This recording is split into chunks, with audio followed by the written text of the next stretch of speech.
نہیں ہے، میں اپنی جان بچھیروں کے بدلے فدیے میں دیتا ہوں۔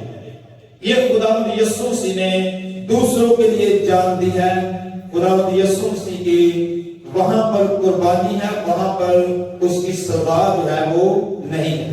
سزا وہ ہماری تھی، پر قربانی میں اس نے اس کو قبول کیا ہے کہ میں تمہاری خاطر اپنی جان جو ہے وہ قربان کرتا ہوں۔ اس لیے جو خداوند یسوع مسیح کا جو مرنا ہے حقیقت میں پردوں کو کھولنا یا پھاڑنا۔ جب خداوند یسوع مسیح نے اپنی جان جو ہے وہ صلیب پر دی تو تین طرح کا جو پردہ ہے وہ ہمیں پھٹتا ہوا نظر آتا ہے۔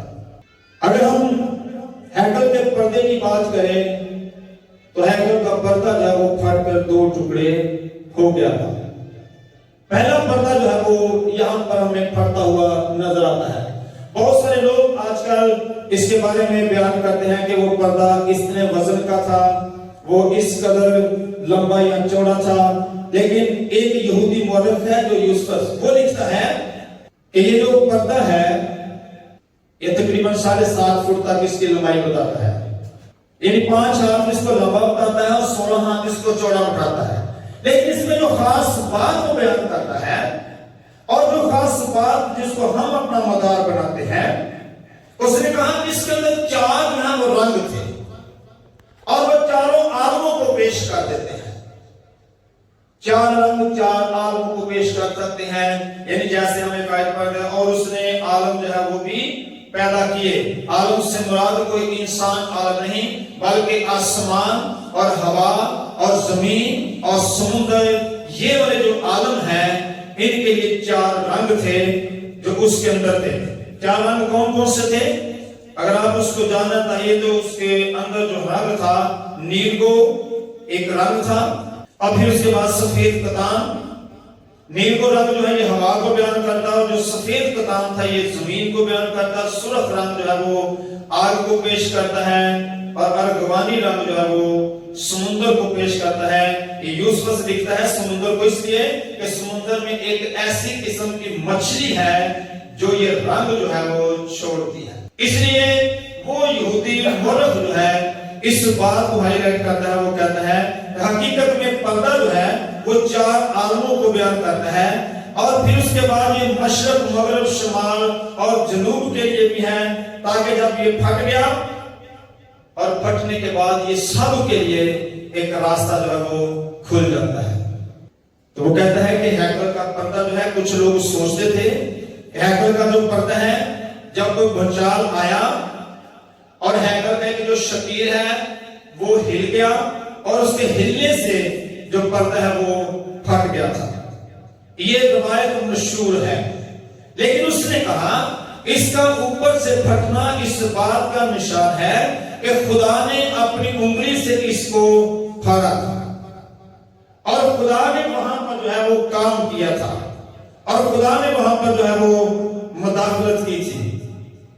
اور پھر اس کے بعد اگر جیسے خدا نے اپنی انگلی سے پھاڑا ہے، یا لوگ کچھ ہوتے ہیں، لیکن یہ بات ہے کہ آیا اس میں کوئی کسی طرح سے ظاہری وسیلہ جو ہے وہ داخل نہیں ہوا تھا۔ تو کچھ لوگ ایسا سوچتے ہیں، مگر کوئی ایسا وسیلہ نہ ہوا تھا کہ کوئی چیز لگے اور وہ پھٹے، بلکہ وہ مورخ لکھتا ہے کہ اگر جو 2 بیل اس کو مل کر کھینچے تو یہ پردہ پھٹ نہیں سکتا تھا، لیکن یہ خود سے پھٹا اس لیے کہ خدا کی قدرت نے اس کو پھاڑ دیا ہے۔ اور اس کے علاوہ ایک اور جو روایت چلی ہوئی تھی، وہ کہتے ہیں کہ یہ ایک بات کا نشان تھا کہ ہیکل جو ہے ناپاک ہو گیا، خدا کی حضوری یہاں سے نکل گیا، لیکن وہ کہتے ہیں کہ یہ صرف فلسطین تک ہی محدود رہی، یہ ارد گرد جو ہے وہ نہیں مشہور ہوئی۔ کہتے تھے کہ اس کا نشان یہ تھا، ہیکل کے ساتھ ایک دروازہ تھا جس کو 20 سال مل کر کھولتے تھے، اور جب یسوع سے زندہ ہو کر آسمان پر چلے گئے تو چند سالوں کے بعد وہ خود چلا گیا۔ اور ایک پہرے دار کہتا ہے کہ پینتیکوست کے دن میں نے دیکھا کہ وہاں سے یہ آواز آ رہی تھی کہ آؤ یہاں سے چلیں۔ تو اس نے کہا یہ روایت مشہور ہوئی کہ وہاں خدا کی حضوری جو ہے وہ نکل گئی ہے، اب اس محل کی ہمیں کوئی ضرورت نہیں رہی، ہیکل کی پرواہ جو ہے وہ چھوڑ دی گئی۔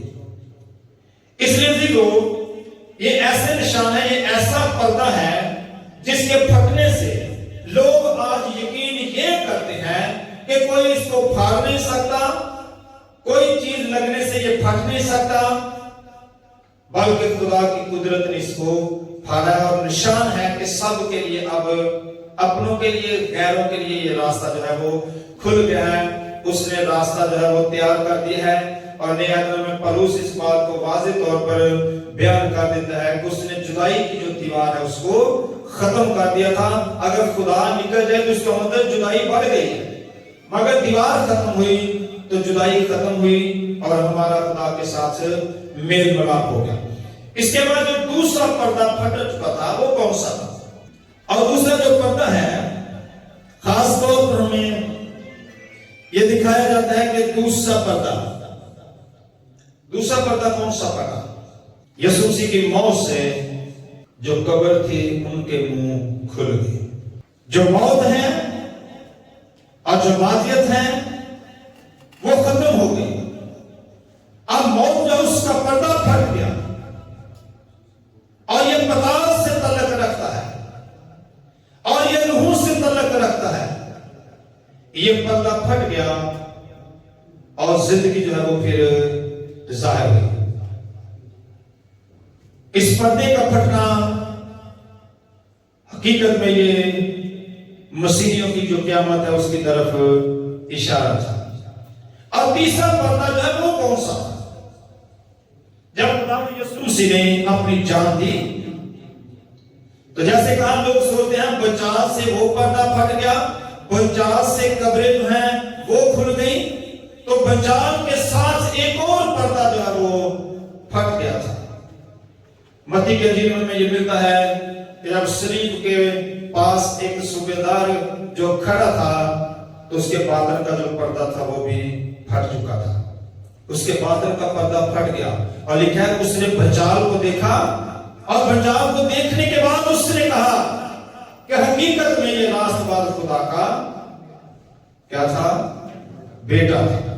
اب اس کی آنکھوں سے جھوٹ کا پردہ پھٹ گیا اور پھر اس کے کردار سے اس کا باطن کا جو پردہ ہے وہ ہٹ جاتا ہے اور اس بات کا وہ اقرار کرتا ہے کہ یسوع مسیح خدا کا بیٹا ہے۔ اور صرف بھنجال کی وجہ سے نہیں ایسا، بلکہ اس سارے معاجرے سے، جو معاجرہ اس نے دیکھا کہ خدا نے یسوع مسیح کو پکڑا اور پھر اسے پیش کیا اور پھر اس کے کرتے پر جو ہے انہوں نے جوا کھیلا اور پھر خدا نے یسوع مسیح کو کوڑے لگائے، کانٹوں کا تاج پہنایا گیا اور پھر اس کو کیلوں کے ساتھ جڑ دیا اور پھر اس نے راست بازی دیکھی، اس کا صبر اور اس کی حلم مزاجی دیکھی کہ اس نے ایک ڈاکو کے لیے بھی دعا کی، اس کو فردوس میں لے گیا، اس نے ستانے والوں کے لیے دعا کی، ماں کی نگہداشت کے لیے اس نے یہ ذمہ داری کو پورا کیا۔ اور پھر اس کے بعد جب آخری وہ مکالمہ بولتا ہے کہ اے باپ میں اپنی روح تیرے ہاتھوں میں سونپتا ہوں، تو وہ پھر کہتا ہے حقیقت میں یہ راست باز خدا کا بیٹا ہے۔ صرف بھنجال نہیں بلکہ یہ سارا ماجرا سننے اور دیکھنے کے بعد وہ چشمدید گواہ بنتے ہوئے اس بات کا اقرار کرتا ہے کہ یسوع مسیح خدا کا بیٹا ہے۔ اس لیے یسوع مسیح کا جو مرنا تھا اس کے لیے تبدیلی کا باعث ہوا اور مسیحت کے لیے ترقی کا باعث ہوا، کیونکہ یہ ہمیں روایت ملتی ہے کہ یہی جو آدمی تھا اس کا نام لووین گنیس شاید بتایا جاتا ہے، لووین گنیس، اور کہا جاتا ہے کہ یہ کپدوکیا کا بشپ جو ہے وہ بنا تھا اور اس کو شہید کر دیا گیا تھا، لیکن مسیحت نے اس کے وسیلہ سے ترقی کی تھی۔ اس لیے جو خدا کی کلام کے مطابق یسوع مسیح کا مرنا جو تھا وہ بہت سارے پردوں کو پھاڑنے کا باعث بنا، اور یہ سب سے خطرناک غلاف یعنی پردہ ہے جو ہمارے باطن پر پڑا رہتا ہے، جو ہماری شاید آنکھوں پر پڑا رہتا ہے، جو ہمارے شاید دلوں پر پڑا رہتا ہے کہ ہم یسوع مسیح کو خدا کا بیٹا تصور نہیں کرتے۔ اس کے بعد ہم آگے بڑھتے ہیں اور خاص طور پر ہم یسوع مسیح کے جو قیامت لسانی قیامت ہے اس کی طرف آگے بڑھتے ہیں۔ خدا یسوع مسیح کی لسانی قیامت، یعنی کیوں ہم اس کو لسانی کہتے ہیں؟ کیوں خدا یسوع مسیح مر کر زندہ ہوئے تھے؟